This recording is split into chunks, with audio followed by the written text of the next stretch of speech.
Okay, so this is technical difficulties as I'm learning how to become live because Victoria manages our tech issues.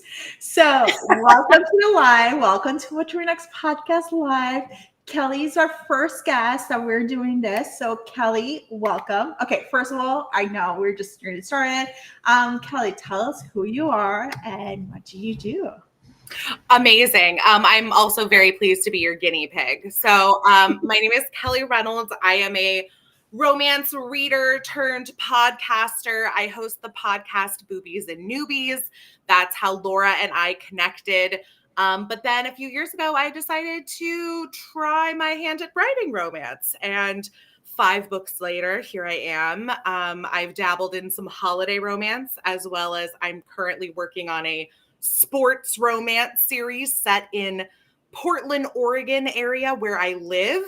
And oh, yep, there it is. And I'm just, I'm doing my best like the rest of us.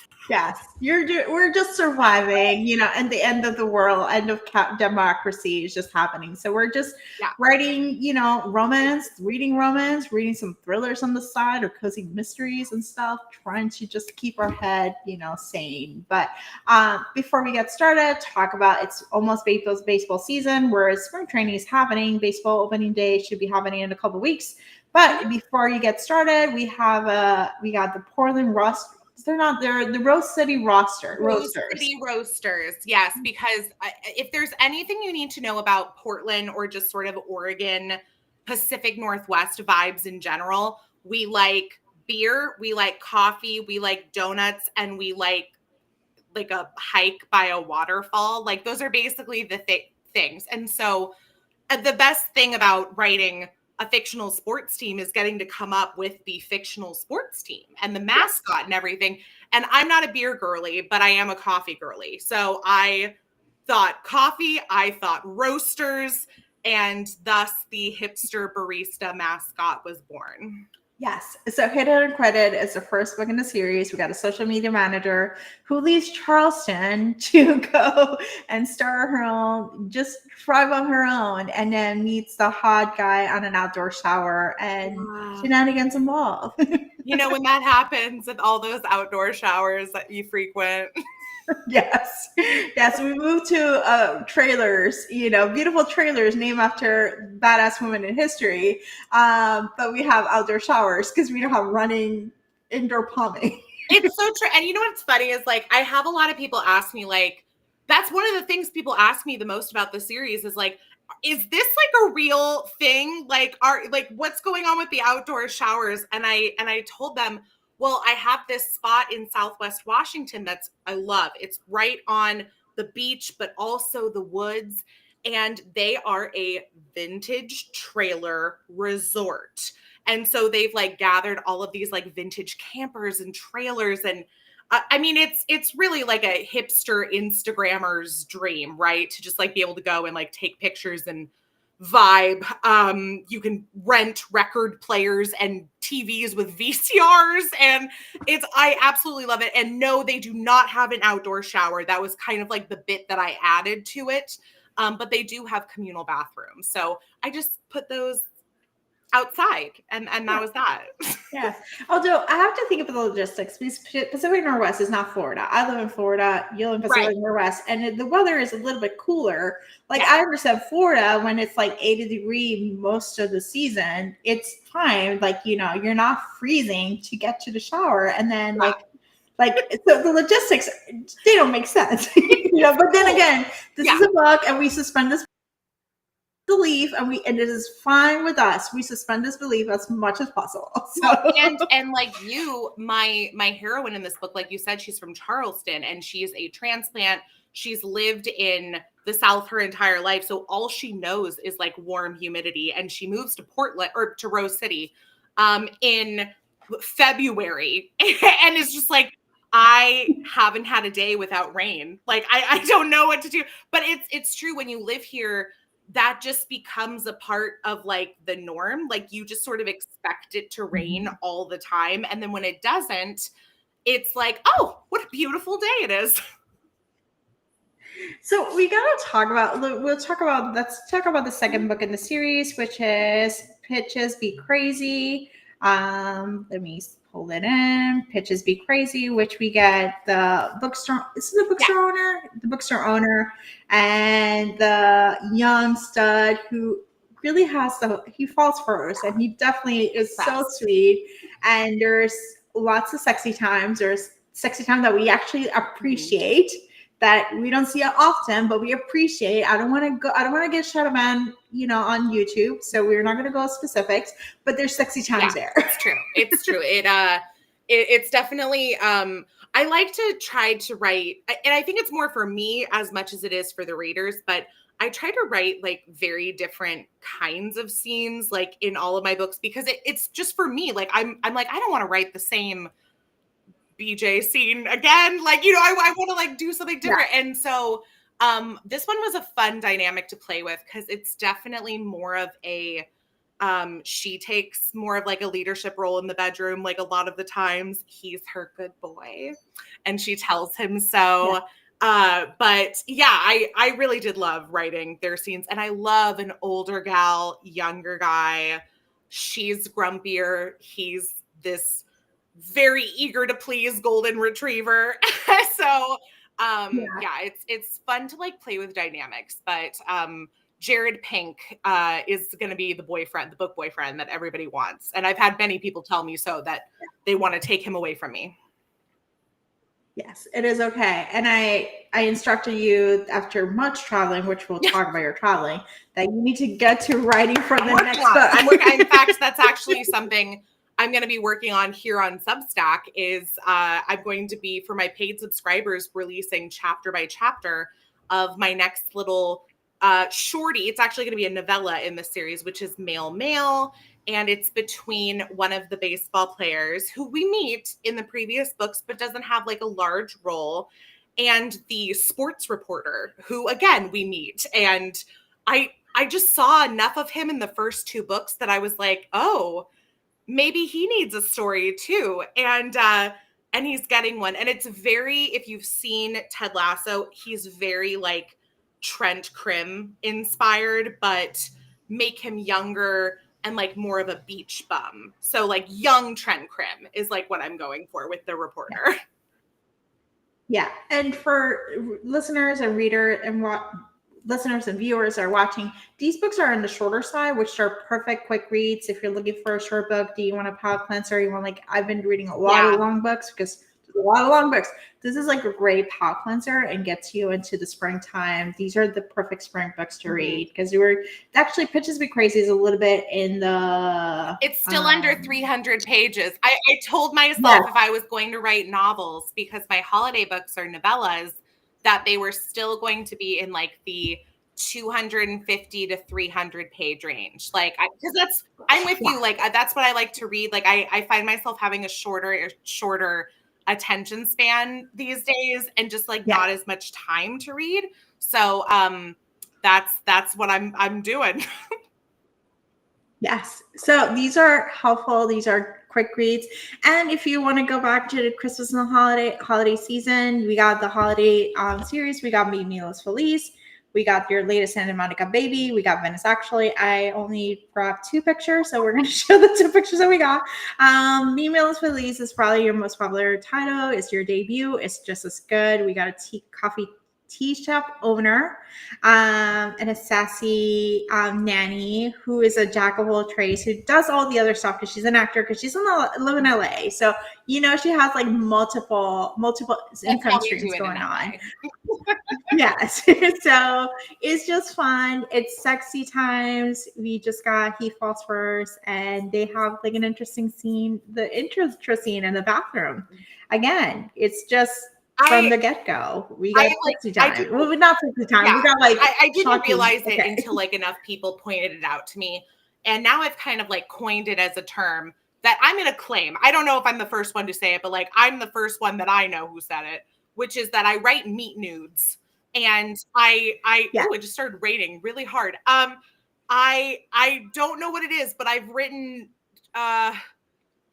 3 books, I think, maybe 4, I forget, where the first time they meet, there is some kind of state of undress. Like sometimes Yeah. somebody is in the bathroom. Sometimes people are sharing an outdoor shower. Outdoor shower. Like, it's just, I don't mean to, but like also now that I kind of know that that's like sort of what I've been writing, I'm also aware of like, oh, do I need to fit in one of these scenes? Yes. Yes, we love a meet nude. And your latest book is Santa Monica Baby, which we got. It's a Santa. So if you like the idea of a Santa person, you know, we got a little bit of Legally Blonde style, but we got a Santa. I love him. And I know hero. I'm like biased, but like I think he might be my favorite hero that I've done so far. Like I think it's because he's the kind of man that like I am attracted to. Like, not that I'm not attracted to the other ones either. What am I saying? Like, but I love a bigger, fluffier guy. And he also is by far my filthiest talking hero, like of the ones that I've written. So if that's your vibe, there you go. There we go. So those are some of the books. You can buy them. You can find them on Kobo Plus, yeah, right? I've got the I'm kind of transitioning out of KU for the time being. And just sort of like exploring different options. This is by no means me telling people to like cancel their KU subscriptions. Please don't do that. No.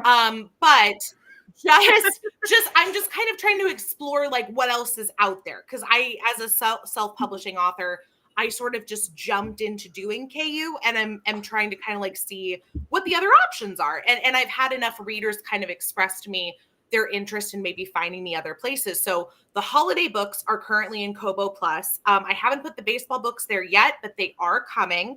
And you can find all of them on Kindle. And then after that, I don't know, maybe we'll add them to Apple and Google. But you know, I'm figuring it out as I go, like I said, and that's with life, with publishing, with what I'm going to eat for dinner, like all of the above. It is all good. And you know, the good news, because these are not KU exclusive, eventually they can go to the library, local libraries and stuff. So that's another place. So if you're listening and you want your local library to purchase, you can request your library to purchase these books. They may not purchase, but if they hear enough of you asking for it, they'll purchase it for you. And it'll be on Libby. That's the beauty. If they're not on KU, you can have them in the library. I know that they've been in at least one library at this point because my aunt who lives in Las Vegas, like of all people, Las Vegas for purchase. So libraries that can purchase, just an FYI, based on my point of like my research, because I check Libby every fucking day. Cincinnati Public Library, which you can get a non-resident card for $90. It's great for romance. They do purchase a lot of independently authors. LA Public Library is another one that does purchase. That's a huge library. If you're in California, you have access to a great library. It has a great stuff. You might be able to check it out for NOLA, but NOLA tends to do audio, maybe Queens, but some libraries you can definitely look for if you want to purchase and stuff. But if you're living in Ohio, you have access to Cincinnati for free. That's cool. So those are library tidbits from the library, from my side, you know, passion of getting libraries. Everything about library cards, library apps, the different libraries. Like she will be in our like chat group talking about like, guess where I just got a new library card for. I'm like, girl, you live in like 30 places according to the world of libraries. I am testing out Maricopa County, which I do know what that county is because of the 2020 elections. Yes. That is one of the counties that was recounting the votes. So I remember that. That's actually in Arizona. That's where Phoenix is from. That's where it's Maricopa. I got a 6-month library card for $25. So I'm going to test it out. I'm going to see what it looks like. I'm going to give you a lowdown. But if you want library cards reviews of the actual library and tell you which one is worth your time, just join my Substack. Yeah, that's worth it alone. Link in the bio. And there's actually the library cards information is there. But libraries, there's plenty of places. So enough about that. We got to talk about Minneapolis. But first, actually, we should talk about when we met, because we met around 2020, 2021. We both have moved out of Yep. big cities. You were from LA. I was in New York. We moved to the Yeah, Midwest. you were in Chicago. I was around in that Minneapolis, time. St. Paul. I was in Chicago. Yes, we were like, we both are in this place. Mind you, a year later, we've been moving out of the Midwest. You're Portland. I'm in Tampa. Look, and no shade to the Midwest. Like I've been in and out of the Midwest twice now. I lived in Chicago for grad school, and then I moved to Minneapolis, St. Paul during the pandemic, and it was more of as a transition year. I know that you moved to Chicago, and then kind of the transition year just happened because it was COVID, and and it was so funny because, you know, you were in I love Chicago, one of my favorite cities. And you didn't get enough time to enjoy it. But then we went back to our respective coasts. And I always kind of saw myself ending up in the Pacific Northwest. So like it was honestly just a matter of time. I did not see myself in Florida. ending in Florida. I actually finally committed. So I finally committed. I am committed to Tampa. I actually do not care about the rest of Florida, but Tampa is great. So I committed to it. I have friends. I have liberal community. My friends are liberal. I am a troll to my representative every single day. She posts on Instagram and I'm like, where's your town hall? You know, we can vote you out. You're not listening to us. So I feel very well to be a Karen to the MAGA representative. So this is great. You know, like you have to like specify that in Florida. Like when I say I live in Portland, Oregon, people just kind of like assume. Yes, but I am very liberal. I am part. I left my bar studio, which was MAGA country. I did not realize it after a year, and then I was like, oh yeah, this is MAGA country. To my very liberal yoga studio, which we're posting all trans joy and all pro, like all the good stuff that's happening. So I actually have been able to find my community. Tampa Airport is by far my favorite airport in the world because it only takes me 5 minutes to get there. And it's just so nice. It's just easy, laid back, not as stressful. It's not like Orlando. Orlando sucks, but Tampa's great. And then I'm like at about an hour to the beach. So it's perfect. I live actually outside of the beach. I live about like 45 minutes from the water, so I don't get evacuated from the hurricanes and stuff. We just maybe lose power, which is what happened the last hurricane, but I'm not in evacuation zone. So but that's a Florida thing. But you're in Pacific Northwest. You may have fires and rain, but we don't have have hurricanes. Yeah, no, and it's true. Well, and I guess like the West Coast, not as much in Oregon, but like growing up in California, the thing was always like earthquakes that, you know, people with fires though are much more prevalent than earthquakes were. Like I haven't had, oh God, now knock on wood. I haven't had like a big earthquake since I've been alive on the West Coast. So I did visit San Francisco right before, like a couple months before the in '89. My mom. We visited San Francisco. My mom, we went up there the Oakland Bridge, and my mom was like, "What if there's an earthquake happening?" And then like 6 months later, I don't want to freak anybody out. They built the Bay Bridge to be much safer. Now it's a suspension bridge, so if there's an earthquake, it'll just go like this. Yeah. So I was for the listeners, viewers, I'm older than Kelly, obviously, like 10 years older. So it's a little bit. So when you were alive, we haven't had an earthquake, which is good. And we want it that way. We do not need any more historical events. No, we've had enough just in like 10 years. Like I'm exhausted. 20 years. 30 years. In the past 30 years, it's been historical event after another one. God, I know it's so true. No, but let's talk about your visit to Minneapolis, because you actually went back to Minneapolis last month for a book signing, and you got to go back to your old hood and do the things and then talk to readers and buy books and talk to authors. So talk to us about your visit first, and then we'll talk about the books. So I lucked out. I went to the first ever sports romance con, and overall, huge success. I think readers had a great time. I think authors had a great time. From what we've heard from the organizers so far, they were really pleased with how everything went. I think the general consensus is that they're planning to do it again next year. I don't know if it's going to be the same time. I think there was talk of like maybe changing locations, especially like if they want to like size up a little bit. But it was a lot of fun. And I think I went into this one kind of in, and I mean this in like not a bad way at all. I went into this one with like a I don't give a fuck attitude. Like I just like the first portion, like the opening night, there was like a big get together and anybody could go and they were making like bracelets, they had a little bracelet station. They had like a coloring station. It was very fun, very much for the girls. And I showed up in the last 40 minutes like, after going to dinner with people. And like, that was fine with me. I was like, this is great. I'm going to see people tomorrow. It doesn't matter. The next day, what I loved about this event was that it wasn't just a signing event. They also had like panel discussions. I wasn't on a panel discussion. So did I like breeze in with my coffee like 3 hours after everybody else? Yes.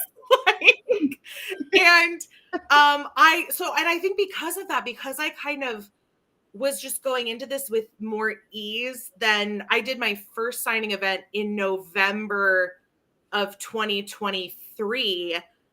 So, you know, a little over a year later, I just am like kind of showing up and like, you know what, if we sell books, great. If we don't, that's okay too. And it ended up being like personally my most successful signing event that I've had so far.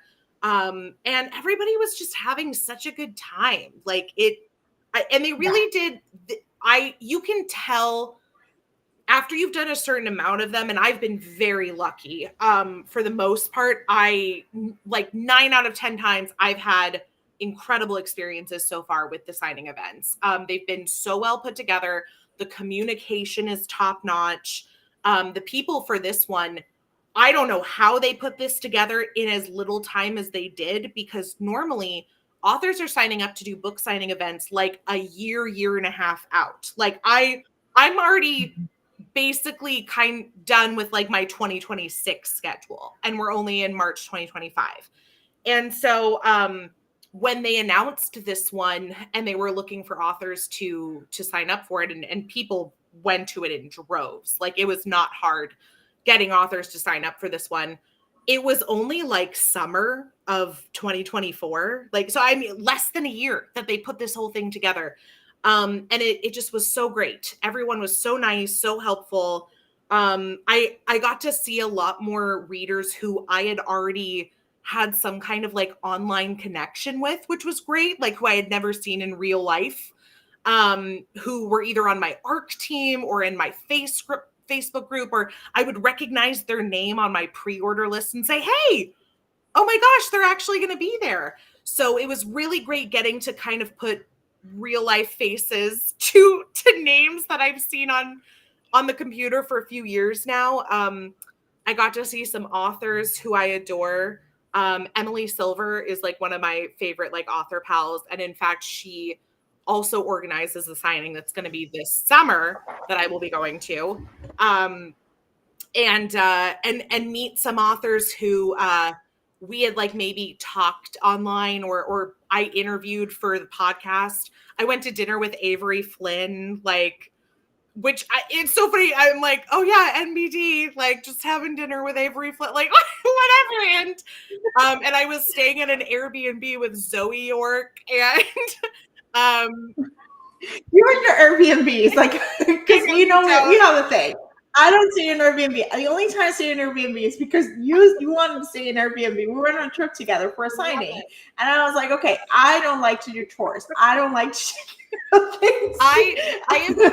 But Kelly is like the queen of Airbnbs, of looking for the Airbnb, finding the nice, aesthetically pleasing, place, and coordinating everyone's schedule for it. I have 2 reasons why I stay at them, and I know that one of them is the reason that you don't like to stay at them. Like I like it to feel as close to like home, like when I'm staying there, like, and I know people are like, no, I want to get away. Like, I have a girlfriend who lives in Tacoma, Washington, and she travels a lot for work. So she gets all these like rewards for like Marriott.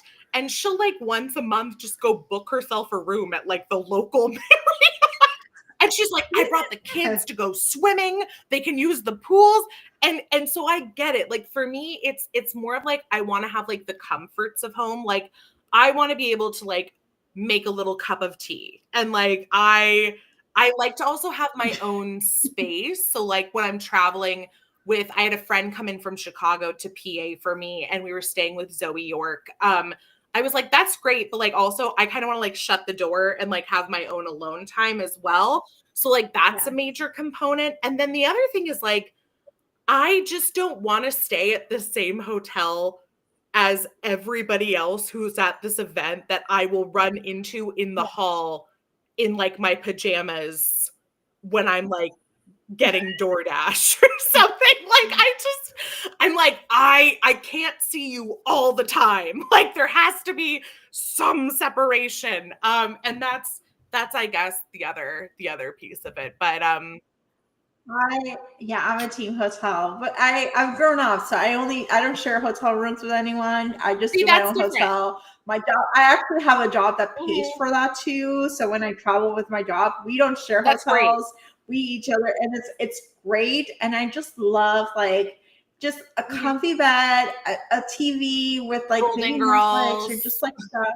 And then just like maybe get a DoorDash or room service, and you just like chill and like just have like that taste of like I don't have to clean dishes, I don't have to like change towels or put things in the stuff. I don't have to make my bed. Like it's just nice. I rather pay. And so I am a team hotel person. And I think it's also with age too. Like, just like this one, I'm like, no, I don't want to do any like extra stuff. I like the hotel room to myself. Don't get me wrong. Like that, if I travel like that, and I've only done that a few times. Well, I guess it's been a good amount of times. But it's usually only like for a night or two. Like that I do enjoy. In fact, sometimes I'm like, oh, this is like too luxurious for me. Because I am not a fancy bitch. Like I am not fancy by any means. So like, and I choose that thing. Like I don't want to be fancy. Yes. And I think I would be like in Pretty Woman when like she like flings the snail like out, I mean, it's just, it's not for me. It is okay. But the other part is because I'm from Puerto Rico, Airbnbs have taken off most of the rental market. So I really have issues with that. And it's like, basically we have an illegal Airbnb in a condo that I own, and they're taking the water. Tourists are the worst, by the way. So just in general, tourists are the worst. Don't be an asshole when you travel somewhere else, and don't expect things to be catered to you. Like adapt yourself to the situation. So that's like a really tough part. Like Puerto Rico, moving back to Puerto Rico. And I don't want to live with my parents because I'm like 40. I'm a millennial. I know. I should just go back and live with my parents. But there's no market. Like apartments that were like where I grew up, because I grew up in the main strip area of the tourist area. They're all Airbnb. And that when I was growing up, like those are all apartments. And like now they're priced out. So it's a hot topic right now. No, and I do understand that. I'm actually going to a wedding in Puerto Rico. I'm staying at a hotel. Yeah, thank you. but I do know a good amount of people who are going that because they're going as like a larger, like the entire family is going or something like that. They are doing like an Airbnb. But I am excited. I just booked everything for that too. So just don't say in Santurce, and I'm not going to say my parents' place, but don't stay in the penthouse of that place because we have a group chat. It's a telenovela group chat. I love it. But we have just with water like pressure and stuff, and there's like 10 stay in the penthouse of the apartment, and they take the water for the whole building. And this is an old building. There's like 50 like people that have known me since I was a baby, like 80-year-olds who are like have been there and they're like, imagine taking the water away from them. Not the 80-year-olds. No. Yes, but the group chat is alive and well, but I'll let you know which apartment it is. So we'll be on the watch because it's an illegal Airbnb. Okay. I watched Awesome. that telenovela too. If it was like the telenovela could literally be called like "Don't Stay in the Penthouse." Don't stay in the penthouse. Maybe that should be like a thriller. It sounds like it. Oh my gosh. All right. So we're going to talk about some books that authors and books that you bought. To us about, do a haul for us. Like, I'll do a haul. I know. It's so funny. They've been sitting on my desk because I got back from Minneapolis and then immediately left again to go to LA for like baby shower, bridal shower, like, and I came back, I was like, should I do a haul? Okay, so some of these, because I'm also a reader, my rule of thumb when I go to signings as like an author is I'm like, okay, I'm allowed to bring some things home, but everything I bring home, like I have to pre-order. Like I can't just be shopping. And so I pre-ordered, I think like 4 or 5 books. And then and actually, I'm looking at this, and I feel like there might even be a couple more in my other suitcase. But we're gonna go with what you have here. Yes. And, but what I do at the end of signing events is I end up meeting so many amazing authors. And what I really loved is there were a few authors who this was their first signing event, and some of them only had 1 book. Some of them had 1 or 2 books, and some of them were very young. Like, I mean, I used to think of myself as one of the young authors, but like there were some girls there who were, 22, 23, and they're authors. God. And little Gen Z authors. So precious. And so what I do near the end of the event is usually we trade books with each other. We'll be like, okay, great. I don't want to bring home all my books. But like also I don't want to like buy more. So we just like sign each other's books and like trade books. So this was one of my pre-orders. This is called Changing the Rules by Brigham Vaughn. Oh, we should talk about the author. This conference is a sports romance conference. Oh, yeah. Should have specified that. The whole event, Sports Romance Con in Minneapolis. And in fact, one of the things that ended up being a big hit that I organized with a few authors is we did bingo cards. And it was really fun. And actually, I've had a few requests from other people to like bring these to like other events. So, all right, that was fun. But now let's go to the book. Yes. So, Changing the Rules, and this is part of a series. It's by no means the first in the series, and I think the only reason I chose this one is that when it comes to like sports romance, I just mirror the camera so that people can see the stuff. I always feel weird because I'm like, I look backwards. But Changing the Rules by Brigham Vaughn. I'll find why you're the title. It's fine. I'll get used to it. I picked this one because I have a love affair with athlete coach romances. Like I've never been like the teacher student vibe. I like the athlete coach vibe. And so this is a male romance between, I think like the bad boy hockey player and his assistant coach. So I'm very much looking forward to reading this one. Haven't read it yet. So Changing the Rules by Brigham Vaughn. Yes. So next up, I'm trying to remember. This was one from one of the gals who I sat near. This was another author, Anna Noel. And it's called Love on the Waiver Wire, a Baltimore Cobras novel. Ooh. And so this one is football. Oh my gosh, we got some football. And it's like a Baltimore, so it's a little bit Ravens. Oh, I know. Not copyright Ravens. The colors are very Ravens, but they're the Baltimore Cobras. And her brother is a quarterback. And if I remember correctly, when she was telling me about her books, instead of all the books being like all a football series, they're all different sports. So like she has like a football book. I think there was a swimming book. But this one is like fantasy. She's part of a fantasy football league. And I was like, oh, that sounds like fun. I'm going to download that one. I'm actually curious, especially when she has a swimming book too. I love swimming. You know what? I'm lying. I mixed that up with somebody else. Okay, This is all all of hers are football. I'm That's thinking okay. We'll download it because it looks really cute. So I like this. I'm going to be downloading this list of books. I'm actually very excited for. Yes.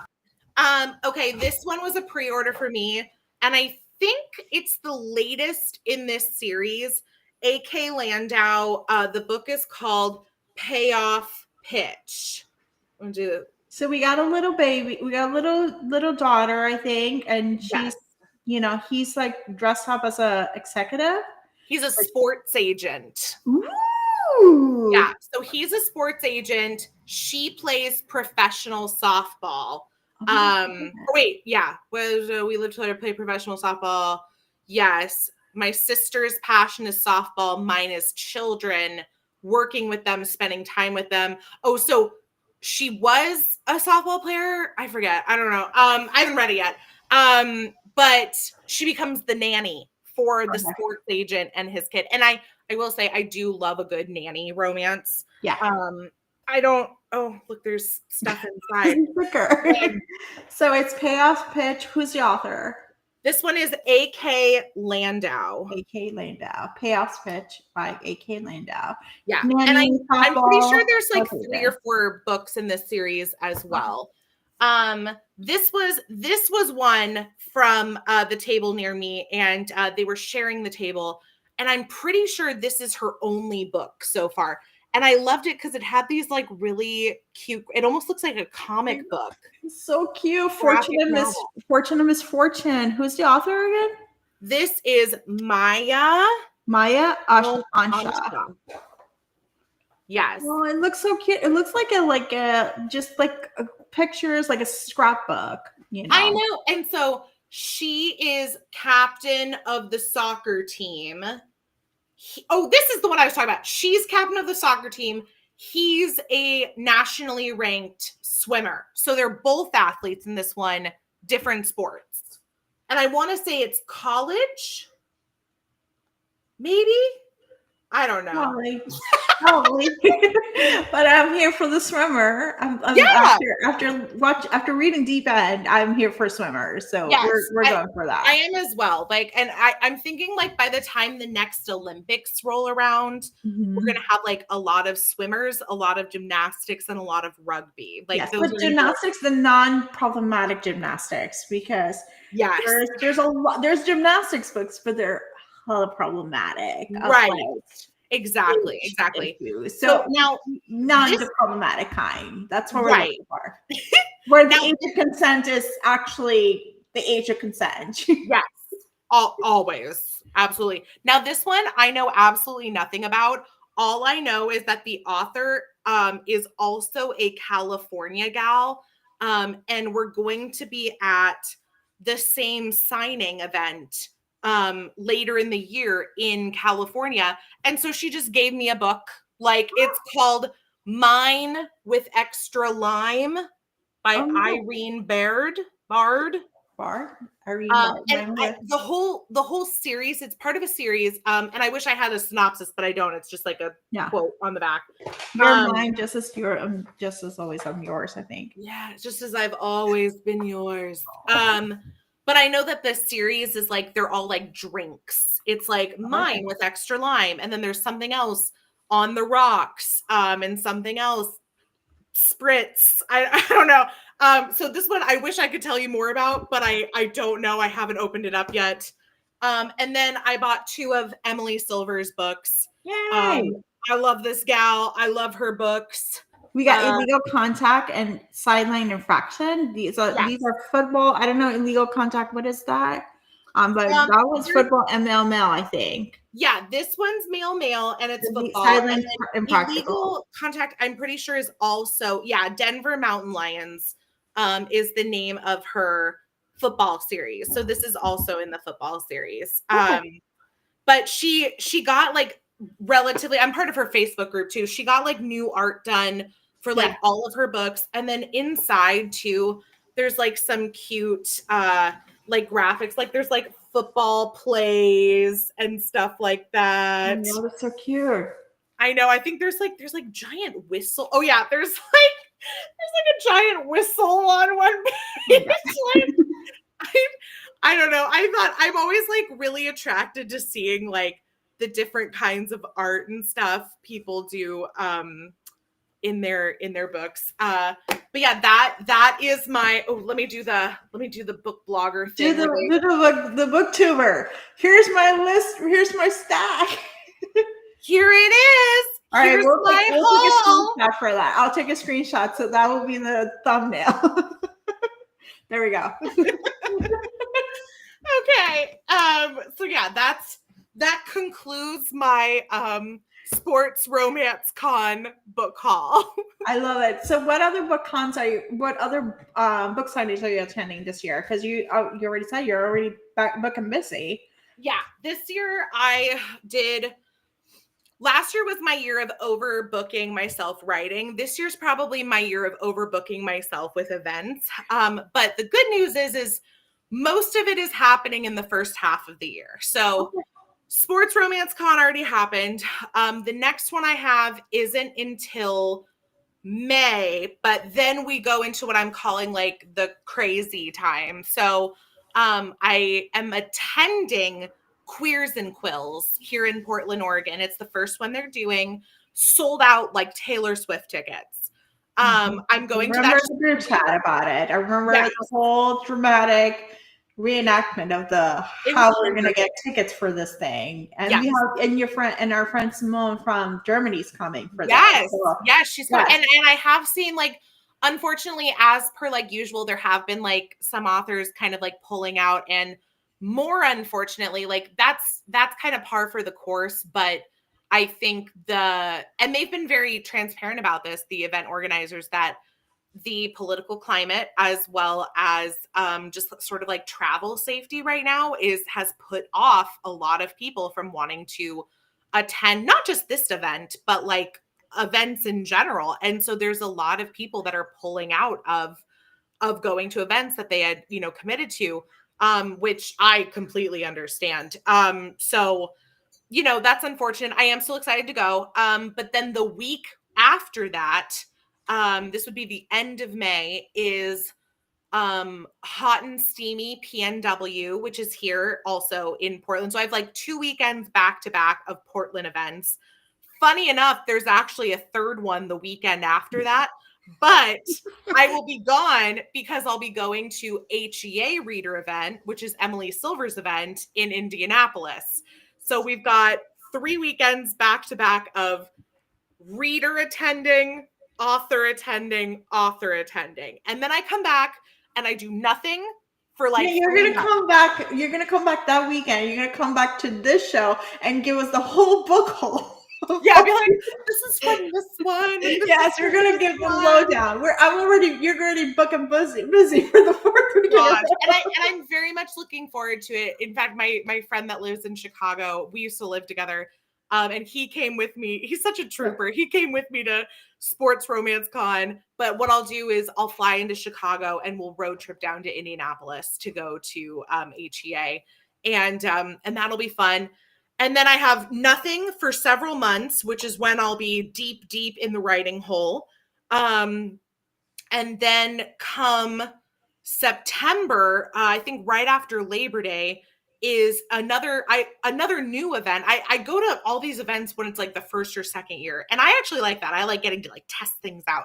And this one's called it's either Vixens and Villains or Villains and Vixens. Like I mess it up all the time. But that one's going to be in Dallas. And I don't know. I'm excited. I kind of sign up for things as both I want to do this signing and also as I've never been there. Let's go. So I've been to Austin and San Antonio, never been to Dallas. Like, why not? And then the last one I have on the calendar in November, I was strategic with the ones I signed up for. I only signed up for this one because one, it's another author putting it together, Brittany Arreguin, who she was at Sports Romance Con. We've connected before. And two, it's in the San Francisco Bay Area, which is where I'm from.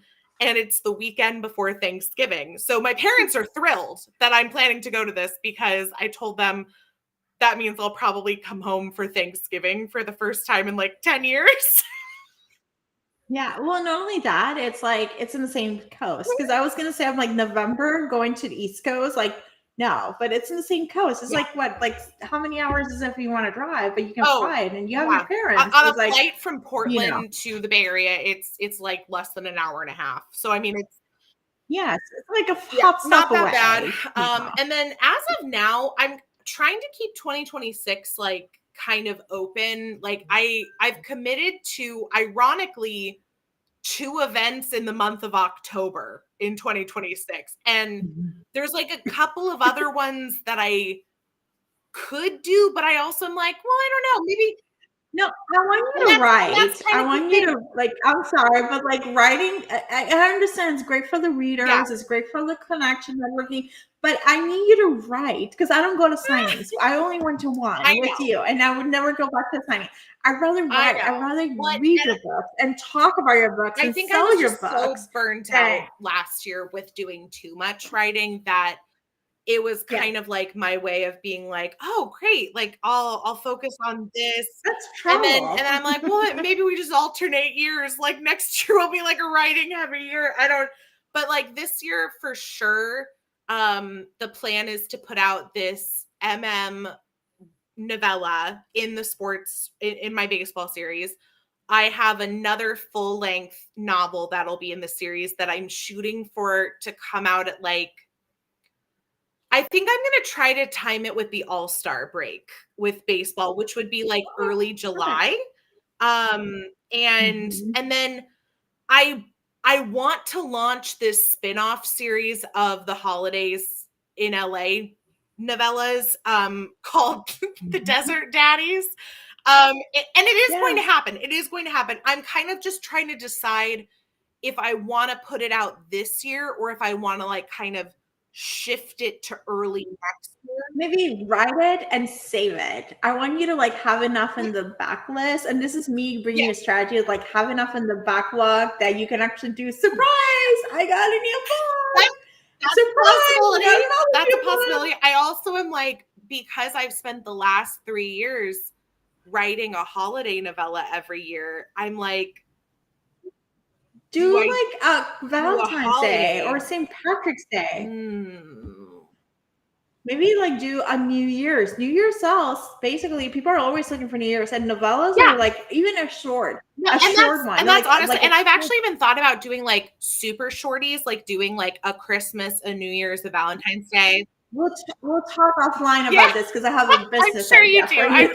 You're always By nice. the way, for the listeners and the viewers, if this makes it past the cut, I am her momager. I am her Chris Jenner of her And writing I career. love you for I'm it. the one who's like, no, this is how you're actually gonna do this, Everybody and needs like a I Laura. want you to do. Everybody needs a Laura to like kick them in the ass, but also be like, do you actually want to do that?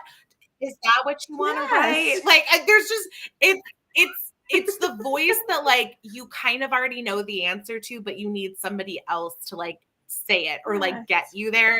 And yes, I'm very grateful that I have that. yes. So, so we'll talk offline because I got some ideas Great. for you. But you'll be back. So Kelly, tell us about your Substack, your books. Basically, let's talk about your Substack. Let's start selling the Substack, and then I'm we'll loving wrap it up. Substack. I got to tell you, I hopped Me on the too. Substack train after Laura talked about it, after our friends Victoria and Francesca talked about it, and it was something that was always in my mind, but like it wasn't until the TikTok ban was coming up and like came and Mhm. went and went that I was like, I need to find another outlet that's like similar, but I wasn't really vibing with any of the alternative like video creation apps. And I was like, well, that makes sense because like I'm a writer. Like I want to like write things. And so when I found out that Substack was kind of this great mix of like Tumblr, Pinterest, early Twitter before it sucked, and it just And early vlogger days that you missed that. You were a baby when this happened, but in the 2000s and the 2010s, we were deep diving, going our lives, telling you all the different things, like I shit today. Yeah. I did this stuff. I even had my own healthy living blog where I talk about my burlesque experience. I did burlesque once upon a time. I should bring that back. It used to be called Joyful Shimmy because I shimmied. Stop! How have I not heard this before? Yes, I was an OG vlogger. Oh, like I was meant to always be a content creator. I just didn't want to be an influencer. Yeah. So I'm just back into my older content creation. I'm with you on that one. And so I launched Substack and basically, came into it with followers already because I just migrated my newsletter subscribers over there as well. Yeah. And no, I've really been enjoying it. I've kind of committed to doing like weekly posts because everything goes back to boobies and newbies, and I love a pun and I love a theme. I have my bi-weekly newsletter, which is called Boob News. I've got my weekly post that's called Smut Street, and it's kind of an ode to Sesame Street, but make it more romance novel centric. And then now I'm going to be launching, this male novella that I'm writing in the series. And I thought, well, wouldn't it be perfect to kind of have some accountability with that and also be putting out content for paid subscribers, because I have a few of them. And so I was like, great, this will be perfect. So that's going to be in about a week or so. I'm going to start posting a chapter every week of All Bats Are Off. That's the name of the novella. And so if you want to have early access to this novella, which will, when it's done, come out obviously all together, but you'll have first access by at least a month or so. You can subscribe. So my whole Substack is called Fiction, Feminism, Fat Girls, because I do talk a lot about not just romance novels, but also about fat positivity. I also share a lot of like political content that's not as much stuff that I'm creating, but sharing and sometimes with my own commentary. But that's sort of my vibe is, I don't know, feminist, leftist, food. Yes. Sometimes, like, who knows? We're living in this. We got to speak up. We kind of have to. It's our act of rebellion. We can be Karens to the amount of people. Let's just take it back. We need a new name. Like, what's like the liberal like equivalent? Instead of it being Karen, it's like Skylar or something. Like, I don't. Yes, I don't know, Meadow, I think. That's too. No, Meadow doesn't vaccinate her kids. Like that's too. No, she's a QAnon. She's an alt-right wellness girl who now is QAnon and is now obsessed with the Epstein files. Except that not Meadow. The president is included. Free Meadow. Vax your kids now. Oh, by the way, you should go to your PCP and make sure your MMR vaccine is up to date. So go, and there's like some tests or something. I have a PCP appointment, but with the measles, we might as well get as much vaccination as possible. Ask for all the vaccines. Ask for the vaccine special. I'd like the cocktail, please. I want the cocktail of all vaccines. It's true. No, and I'll take it. And actually, now that you've mentioned it, I'm like, oh, I probably am due for something. Yes. So just get all the vaccines. Get the microchip on the side. That's fine. Honestly, I don't even care. Like anytime the conspiracies come out, I'm like, so they want to track us? I don't care. Like, were they going to track me? Like, go into the store? Like, that's that I go to the store and I come home. That's it. I lived in New York. They tracked everything that I was doing because there's so many cameras. So it doesn't really matter. It's just like Chinese spy, learn about my stuff, my behavior. You know what? How much Google knows about me? You know how much Instagram knows about me? You know how much Facebook knows about me? Like, it doesn't really matter. Even my car insurance. Okay, I got a new car. So now my car insurance tracks how I drive because it's cheaper. So you're already like, people are watching you right now. Like, not to be like too Big Brother, but it's true. Like, well, obviously they're watching us because we're live on YouTube. They're watching you watch us. That's what's going on. Watching you watch us. You know, but just don't be dumb. If you do fraud, don't be dumb because it's dumb. Like a lot of things, just do it well. Practice. Yeah. It would probably be like Hayden or Jaden or something. It's always the Aiden. Yes, we'll workshop her. We'll workshop the liberal name of Karen. But Kelly, this was lovely to chat with you. You're more than welcome to come back. Thank you for being our first guest on a Saturday night, Saturday afternoon, I don't know, evening, whatever it is. Chad, we spent about an hour. So we chatted. You did your YouTube book haul on debut. So very excited for that. First and last. No, you're coming back after your 5 different signing tour. You're going after the summer tour. We'll bring more. You have a summer tour. So oh no. Awesome. Well, next week we're gonna have Becky from Too Stupid to Live, our dear friend. I just invited my group chat. That's fine. That's what we're here for, is to support each other, to get each other's stuff out there. We're helping each other, succeed. We will be back on live with Victoria, Francesca, and likely and Kelly will be coming live to talk about book gossip. We got tea to chat and Monday at 12 o'clock. And then we'll be back on with Victoria and Francesca. I'll be a Noble Hour talking about badass women in history. So I think I'm doing historical female mystery. Like that. So we're going to do badass women in history. So lots of good news, lots of good recommendations. The podcast is back every day from Monday to Friday. And if I feel like it, there'll be Saturday, Sunday episodes. But there'll be bite-sized recommendations. This episode will be posted there. So thank you so much for listening. Have a great day.